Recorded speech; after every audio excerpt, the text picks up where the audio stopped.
Well, some teams have reached the halfway point this season and some aren't even close.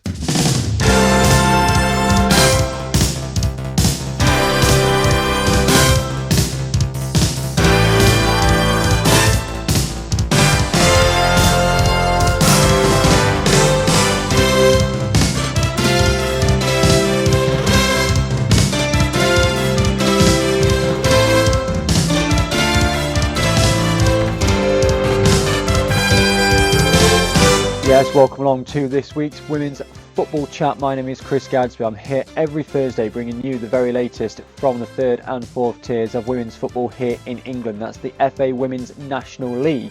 And, well, we've got a lot to go through this week. We've had 3 managerial changes. We've had Manager of the Month. We've had the latest round from the disciplinary board of the FAWNL about fixtures that haven't been fulfilled, etc. And a full programme of results to go through and a nearly full programme of fixtures to look at. So we will dive straight into it. We're going to start in the Midlands. We're going to start with Sutton Coldfield Town, who they have announced that Ryan Hamilton has left his position as women's first team manager with immediate effect. Ross Thorpe and Lauren Whittington will take charge of all football matters in the short term. Sutton Coldfield Town currently 9th in Division 1 Midlands. Up then to the north, where we've had now a managerial appointment. AFC FAWNL Women are delighted to announce the appointment of Mark Joyce as our new women's head team coach. Mark brings with him a wealth of experience across both the men's and women's game, with his most recent role being at Liverpool Feds in Tier 3. He's helped the Merseyside club to an impressive record over the past couple of seasons, and they've started this season well again with 5 wins in their first 9 games. Previously, he managed Tranmere Rovers, and before that spent 8 years in America working full-time in coaching roles before returning to the UK in 2021. Everyone at AFC FAWNL welcomes Mark to the club and wishes him all the best within his new role. So, a new manager at AFC FAWNL. AFC FAWNL at the moment are not finding things particularly easy in Division 1 North, as you'll see a little bit later on. But then we go to the South West with Abingdon United, who have appointed Chris Smith as their new head coach. He was with United in a coaching role previously, and now he rejoins the Yellows in the FA Women's National League. They say they're delighted to announce the appointment of Chris Smith as our new women's first team head coach.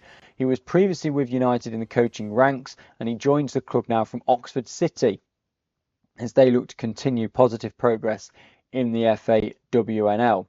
The vice chair said that we have a very specific, clearly defined set of criteria to ensure we have found the right cultural fit for Abingdon United. Chris knows the club, having previously served as coach here. He understands what we're trying to achieve. We feel he is the right person to build on the club's progress to date. So, opportunity for Abingdon then. So FAWNL currently bottom of Division 1 North with a new manager, and Abingdon United currently 9th in the Division 1 South West, also with a new manager. Speaking of managers, it's been Manager of the Month this past week. The voting is now closed, so we'll just have to wait and see who gets the awards this month rather. But the contest was between in Tier 3 Sam Rose of Oxford United, Jason Stevens of #United, Dan McNamara of Wolves, and Marie Hurahan of Stoke City. Then in Tier 4, Carmelo Ruggieri of Chorley, Dan McKim of London Bees, Nathan Hallett-Young, Bristol Rovers, and Tash Tesjil of Leafield Athletics. So one thing I want to highlight with the announcement there of the managers that are contesting manager of the month this time around. Something that we clarified on @WFootballChat, which is the place on Twitter where you need to go for all of the latest updates, is that the FAWNL, for some reason this month, even though cup games are not considered when it comes to deciding manager of the month, decided to include them in the bio of the managers this time around. So, for example, Dan McNamara, Northern Premier Division leaders Wolves women continue their reign at the top of the table in October. A 2-1 loss to Cheltenham Town was the only knock on their efforts. Yes, but that was in the cup, not the. So you're like, well, shouldn't really be being mentioned then. Similar thing I think happened with hashtag. They had a game that they won that was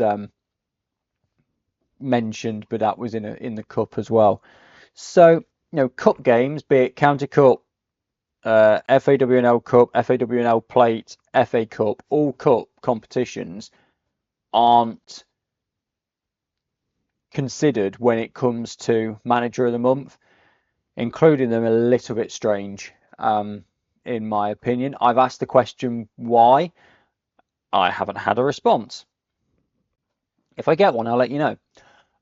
Right, and finally then for news before we get into the very busy schedule. The FAWNL have confirmed the following disciplinary outcomes in relation to fixtures during September and October that were not completed. So, Keynsham Town charged with failing to fulfil their Division 1 South West fixture against AFC Bournemouth on October the 6th. The charge was not proven due to circumstances beyond the club's control.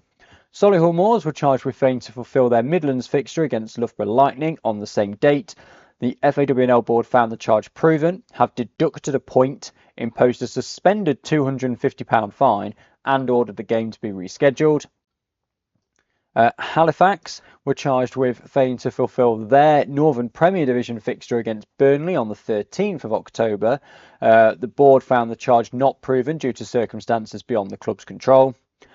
London Seaward were charged with not fulfilling their Plate Round 1 fixture against Bournemouth at the end of September. That charge was proven. They imposed a £250 fine and removed Seaward from the Plate. Exactly the same situation for Leicester City Academy. They didn't play against Manchester United Academy. It was proven, £250 fine and Leicester out of the Plate. Abandoned fixtures then. The fixture between London Seaward and Chatham Town in Division 1 South West was abandoned due to an injury to a player. The match is to be replayed in full. The fixture between Exeter City and Billericay Town in the Southern Premier Division on Sunday the 6th of October, abandoned due to adverse weather. The board have ordered the match to be replayed in full. So we've got there all of the games are being replayed. And Solihull Moors are deducted a point for not fulfilling their fixture against Loughborough Lightning. So that's the ruling from the FAWNL. It does mean that in the Midlands now, as we'll see later, that point deduction has knocked Solihull Moors into the relegation zone by a point for the time being. It lifts Worcester City out of it. So we've got that to contend with in the Midlands as well. Hopefully that point doesn't end up being crucial to the who goes down and who stays up. Right. We've got a lot to get on with. Let's do it as quickly as we can because, as I said, there is a huge amount to go through. So we will go to the Northern Premier Division.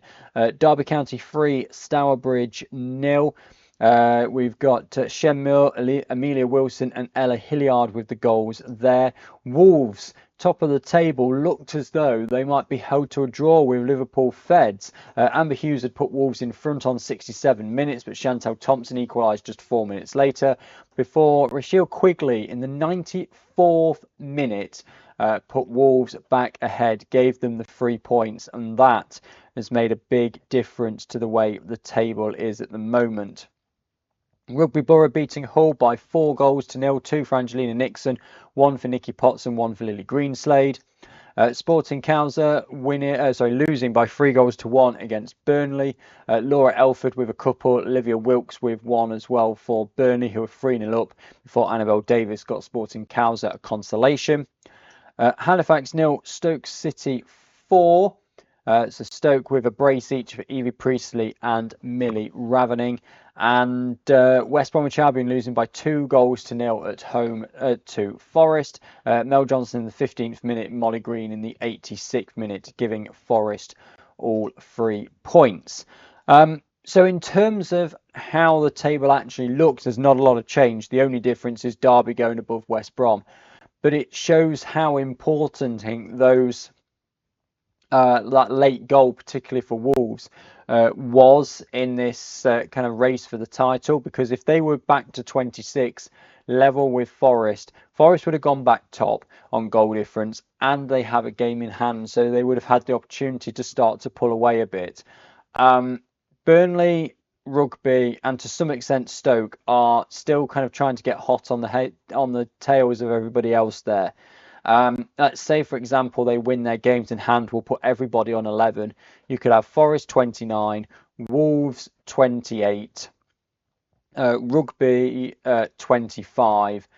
Burnley could also be on 28. So the top 3 separated by a point, and Stoke on 25 as well. So the top 5 would only be separated by 4 points if they were all to win those games in hand. Incredibly tight at the top of the Northern Premier Division.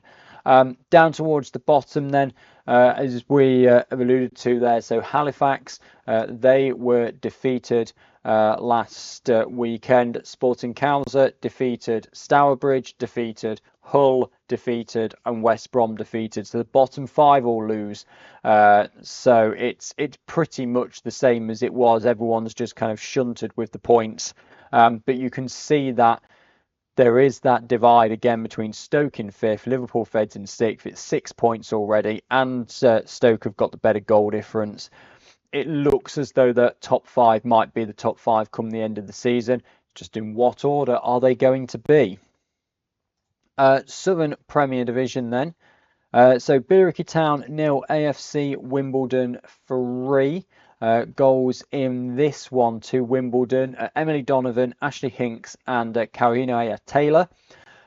Cheltenham Town, a big defeat to them at home to Ipswich Town 7-0. This was 5-0 at half time for Ipswich Town. Charlotte Fleming, Shauna Gwyatt, Sophie Peskett, Natasha Thomas with a hat-trick, and Ella Rutherford with the goals for Ipswich. Milton Keynes Dons 0, Lewis 7. Another big defeat for Milton Keynes. A hat-trick for Lois Roach, 1 for Olivia Carpenter, Hannah Godfrey, Paula Howes and Katie Gilligan for Lewis. Plymouth Argyle, big turnaround for them in this game. They were trailing with 10 minutes to go at home to Gwalia in that big fight down towards the bottom of the table. So Ellie Sarah got a hat-trick and Charlotte Whitmore with 1 for Plymouth. Corey Williams-Mills with 2 for Gwalia and 1 for Ellie Sargent. So 4-3 Plymouth win. But with 10 minutes to go, it was 3-2 to Gwalia before Charlotte Whitmore in the 81st minute and then Ellie Sarah in the 83rd minute turned that game on its head for Plymouth, and they hold on for all 3 points, which done them a lot of good down towards the bottom of the table. Watford 5, Exeter City 2, a brace for Florence 5 and 1 each for Ellie Head, Sophie McLean and Poppy Wilson for Watford. Exeter City's Sophie Gillies and Sarah Stacey with the goals for Exeter City. And then in the late kickoff, the big gain towards the top, Hashtag United beating Oxford by 2-0. Holly Turner in the 42nd minute and then a 95th minute insurance marker for Freda Aisi. So a big win for Hashtag United at the top of the Southern Premier Division, because means they are now 3 points clear. Oxford drop back down into 3rd. You can see a lot of movement there in the Southern Premier Division. So Hashtag United are still top of the table. Ipswich Town, though, are 2nd. They are 3 points back. They have 2 games in hand and a very big goal difference, thanks in part to that 13-0 win against Milton Keynes Dons. So Hashtag United halfway through their season, as are quite a few teams, 5 of them in fact in the Southern Premier Division, which, given we're still in November, is mad, but also shows you just how slow it is going to get over the next few weeks. You look at the board, there's a full programme this week, and then in the Southern Premier Division, currently, nothing is scheduled for the next 3 weeks, unless it's been done since I checked yesterday. So everything is going to really slow down for all the leagues, really. I mean, some of the Tier 4 leagues and like the Northern Premier Division, they have the odd games sprinkled in where the teams are already out of the cup, or the FA Cup and the League Cup and Plate, and if both teams are free and they had a game called off earlier in the year, the league have slotted it in, but it's going to really slow down. So these tables are going to look familiar for a long time.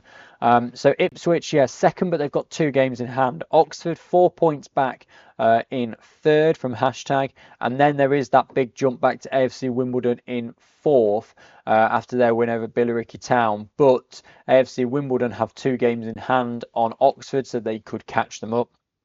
Exeter City level with Wimbledon at the moment, but have played a game more. Lewis, Watford and Billericay Town kind of in a bit of no man's land, really. Gwalior United still in 9th, Cheltenham Town still in 10th. Plymouth Argyle still in the relegation zone after beating Gwalior United, but that gap has gone from a 5-point gap to a 2-point gap, and they've got 2 games in hand on Cheltenham. So, Plymouth will have quite a bit of confidence after that turnaround win over Gwalior. Milton Keynes Dons still with just a point to their name and a minus 58 goal difference at the halfway point of the season for them. Let's move through into Tier 4 then. We had, over the course of this weekend, you will know 4 top of the table clashes. One of them was there in the Southern Premier Division. Lincoln United 0, Bournemouth St Michael's 4, 2 for Janelle Stracker, 1 each for Tilly Astle and Anna Wilcox. Loughborough Lightning beating Sutton Coldfield Town by 3 goals to 0. Jade Arbour, Zinnia Delgin and Jessica Collier with the goals for Loughborough. Northampton Town 7, Solihull Moors 1. Big win for Northampton Town. A hat-trick for Faye Noble, 2 for Kimberly Farrow, 1 for Paige Ridley and Jemima Footit. The only goal for Solihull Moors coming to Emily Tomlins. Notts County beating Lincoln City by 4 goals to 0. Shaniqua Barnes, Leah Hardy, Neve Hinks and Millie Quaintance. Worcester City losing by 5 goals to 2 at home to Barnsley Women. Laura Bartup, Eve Marshall, 2 for Jodie Mikauska and 1 for Olivia Richardson for Barnsley Women. Worcester City haven't put goal scorers on to full time as of yet. And the big clash towards the top was Leafield Athletic 2, Peterborough United 1. Late winner in this one for Leafield Athletic. Abby Cowie in the 33rd minute put them in front. Tara Kirk, 15 minutes from time, equalised for Peterborough United. Before Tiara Jade, the super sub from Tash Tesjil, coming on in the 88th minute and then scoring the winning goal in the 91st minute. So Leafield Athletic beating Peterborough United by 2 goals to 1. And what that means for the Midlands table, as you can see there as well, Solihull Moors deducted that point. It is subject to appeal, but at the moment deducted that point. It means Leafield Athletic 2 points clear at the top of the table. They leapfrog Peterborough United after winning that game at the top. Northampton Town remain 3rd, Loughborough Lightning remain 4th, Boldmere St Michael's remain 5th, and Notts County remain 6th. Barnsley Women remain 7th after their wins this weekend. But again, at the top, realistically, it's going to be one of those top 4. Again, if we were to lift Northampton and Loughborough up, you've got Loughborough 28, Northampton 27, Leafield 27, Peterborough 25. Of course, as I've said in previous weeks, it won't work like that because the game in hand for Northampton is against Loughborough. The other game for Loughborough is against Solihull Moors. So Northampton Town and Loughborough Lightning can't both win that game in hand. And then towards the bottom as well, as I said, teams towards the bottom, they lost, but Worcester City climb above Solihull Moors because of that deducted point, which drops Solihull Moors down into the relegation zone for the time being. They do, of course, have 2 games in hand on the 5 teams above them, so they could get, if they were to win both of those, to 9. As I said, 1 is against Loughborough, but if you win the other game in hand, they would still go above Worcester City, and even a draw would put them above Worcester City. Division 1 North then, a very interesting week in Division 1 North. We will start with Barnsley 4, Norton Stockton Ancients 1. Louise Biggins, Alania Milliard, Lissa Woodhouse and Jodie Gregory with the goals for Barnsley. Norton Stockton Ancients haven't got their goal scorer on full time yet either. Cheadle Town Stingers against Huddersfield Town 0-0. Chorley 2, Leeds United 3, Sian Gibril Keating with 2, Drew Green with 1 for Leeds United, Saffron Newhouse and Ella Ritchie with the goals for Chorley, as I said, who fall by 3 goals to 2. Perhaps the big shock of the day, Doncaster Rovers Bells beating Middlesbrough by 3 goals to 0. 2 goals to Doncaster through Jasmine Saxton. The other one is not, it's an own goal. That's why it's not on full time. So 3-0 Doncaster Rovers Bells beating Middlesbrough, who just did not show up that day. Durham Sestra beating Fylde by 4 goals to 0. 2 for Lucy Noble, 1 for Daisy Clark and 1 for Grace Collinson. And a 7-goal thriller between York and Stockport County. 4-3 York City win in the end. Katie Astle with 2, Emia Hendrickson Eastwood with 1 and Ruby Shaw with 1 for York City. Emily Bradshaw, Levi Rathburn and Elizabeth Hamer with the goals for Stockport County. The 84th minute, that winning goal going in for York City. So a big result for them down towards the bottom of the table. What it means for the table, nobody was able to take advantage of Middlesbrough dropping points. So Middlesbrough remain top despite losing. Cheadle Town Stingers with their draw are up a place. Leeds United are up a place. They're now just 1 point behind Middlesbrough after their win. But with Chorley losing to Leeds, they missed the opportunity to go top of the table. So both Cheadle and Chorley had the opportunity to go top with Middlesbrough dropping points, and neither of them were able to take advantage of it. So Chorley have dropped down to 4th. As I said, a lot of movement down towards the bottom because it is so tight. It's 3 points separating 7th from the bottom of the table. Normally you would say, okay, well 7th, you're pretty safe there. 3 points. So Durham Sestra beating bottom of the table Fylde by 4 goals to 0 means Durham are up a place. Fylde dropped 3 places because Barnsley won, Doncaster Rovers Bells won and York City won. So it really has closed up that bottom half of the table there. If you think that had those teams not won, you could easily have had a 4, 5, 6 point gap between the likes of Norton in 6th and Durham and Stockport 7th and 8th. But as it stands, that's really closed up, maybe even dragged Norton to start looking over their shoulders. It's only 4 points to be in the top half of the table and only be 4 points from relegation at this point of the season really shows that Division 1 North is set up to be fascinating throughout the back half of this year. But yeah, Barnsley, Doncaster, York City all go, yes, we've pulled ourselves away from the relegation zone, and then look at the results and see that everybody else has won as well.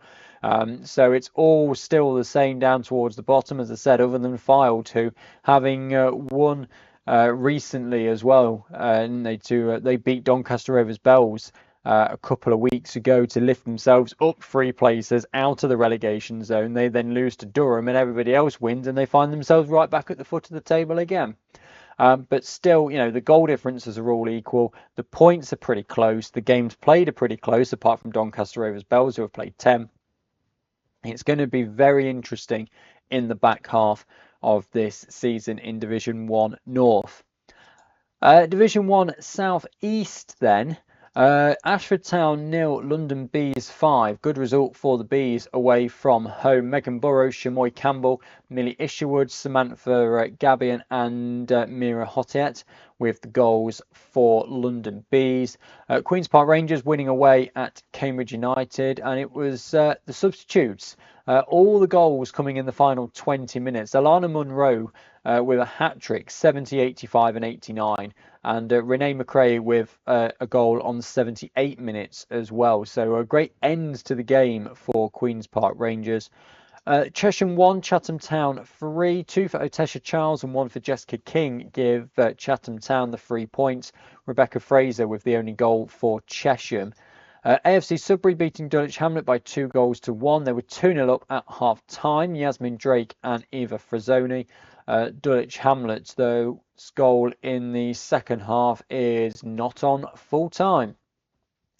London Seaward losing heavily to Rail Bedford by 7 goals to 1. London Seaward haven't got their lineup at all on full time yet, let alone just missing a goal scorer. Abby Benson with a hat-trick, Amy McLean with 2, Laura Mitchell with 1 and Layla O'Brien with 1 for Rail Bedford. And the big clash at the top, Norwich City at home to Actonians lose by 2 goals to 1. Amina Hanif and Hannah Lalani with the goals for Actonians, Eloise Moran with the goal for Norwich City. What it means for the table then, Actonians top, 2 points clear of Rail Bedford, but Rail Bedford have a game in hand. They are also 3 points clear of Chatham Town, but Chatham Town have a game in hand and a goal difference that is only 2 behind Actonians. Rail Bedford's goal difference is better than Actonians, the newly promoted side. Are they going to go right through Tier 4 and into Tier 3 at the first attempt? Norwich City in 4th on 16, London Bees in 5th on 16, Queen's Park Rangers in 6th on 15, AFC Sudbury in 7th on 15, 5 points separating 1st from 7th in Division 1 South East, and with games in hand to sort out as well, that could easily close up significantly. So could be, again, much like the race at the bottom of Division 1 North, could be great at the top of Division 1 South East. Again, the teams towards the bottom losing this weekend. Ashford Town losing to London Bees, London Seaward losing to Rail Bedford, Chesham to Chatham Town, Cambridge United to Queen's Park Rangers, and Dulwich Hamlet to AFC Sudbury. Dulwich Hamlet have dropped significantly because of those other wins. But yeah, so the bottom 4 all losing again. The bottom 3 losing again. You can see from the table there, it's a 7-point gap from the relegation zone to Cambridge. It's a 6-point gap from Chesham to Cambridge. The goal difference is also terrible for those sides. It is going to be a bit of a mini league between them. Chesham United against London Seaward and Ashford Town. Well, they beat Ashford Town on the second day of the season, but lost to London Seaward on the opening day of the season. So that's where London Seaward's 3 points have come from, and 3 of Chesham's 4 points there. Chesham, though, you will remember, did get that draw with Norwich City. Ashford Town's victory in the league so far, that has come against London Seaward. So it is, I think, really going to be a case of looking at when these teams play each other again. Chesham face Ashford Town on the 15th of December, so that one before Christmas, and then London Seaward in February, and then London Seaward take on Chesham on the 8th of December. So you've got Chesham then playing those other 2 teams in the relegation fight. Both of them, supposedly, anyway, could all change, weather and all the rest of it. London Seaward at home on December the 8th. Sorry, London Seaward away on December the 8th, and Ashford Town at home on December the 15th. Now, you look at that and you go, okay, if Cheshire United were to win both of those games, they'd move themselves on to 10 points. The other two teams would still be down on 3, maybe 4 if they get a draw somewhere. And then it looks like, well, those are the two that are going down then. Equally, they could split it with somebody and it stays as tight as it is. Who knows what's going to happen? But that could be a really important December for Cheshire United to have both of those teams that they are in a relegation fight with back to back right before Christmas. It'll be a give absolutely everything, because after the 15th we then don't play again until January with the 2-week break, and see where they end up come the festive break. But yeah, loads to look forward to in Division 1 South East at the top and at the bottom then. Division 1 South West then, final league to look at this week. Maidenhead United 5, Keynsham Town 0. We've got a brace for Isabella Stockton and for Natasha Rasmussen. Second minute, Maidenhead opened the scoring in this one. Tia Johnson in the 45th minute with the other goal for Maidenhead. Abingdon United, good 3 points for them. 4-0 over Southampton Women's. 2 for Molly Dyer, 1 for Erin Hartigan and 1 for Molly Ligo Jackson. AFC Bournemouth 4, Swindon Town 0. A brace for Katie James, 1 for Molly Clark and 1 for Erin Bloomfield. Bridgewater United 3, Bournemouth Sports 0. 2 for Connie Pengelly, 1 for LMA Miller with the goals for Bridgewater United.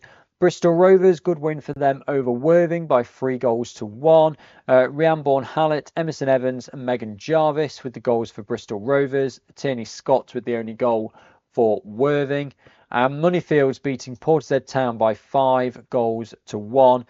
Shannon Albury with 2, Sarah Butterworth with 1, Rebecca Tonks with 1, and Charlie Wilson-Wilton as well. And Emily Nicholson, the only goal for Portishead Town. So the big game in that league, AFC Bournemouth against Swindon Town. The top two coming up against each other, and Bournemouth win it convincingly. Doesn't change the table as of yet. What it has done, though, is mean that Bournemouth are perfect 8 out of 8, and they are now just 1 point behind Swindon Town with 2 games in hand. So they could get themselves 5 points clear at the top of the Division 1 Southwest table by the time they have played those games in hand. Wins for Moneyfields keep them 3rd. Bristol Rovers keeps them 4th.